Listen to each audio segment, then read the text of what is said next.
satisfying, or they are satisfying, but not to a degree that makes it worth taking more of those chances.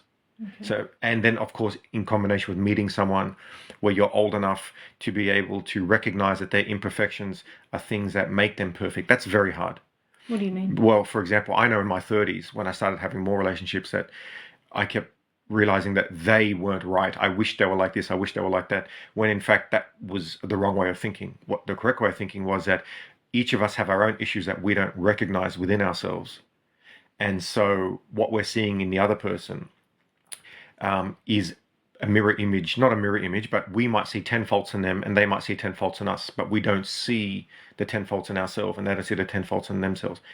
So then we blame them for having the problems, everyone else for having the problems, and then we end up hating each other. Are you talking about physical problems or? Like whatever it is, a personality clash, or why do you act like this? Why do you eat like this? Why do you dress like this? Why do you go there? Why do you do this? Why do you interrupt me? All of those issues that pop up. Right? I know that, once I concluded my 30s, that I realized that the problem was not that those issues were there. The problem was I didn't know how to resolve those issues and accept those issues and mitigate those issues and work with the other person to better myself and encourage them to better themselves. So you're saying you don't have that in short-term mating strategies?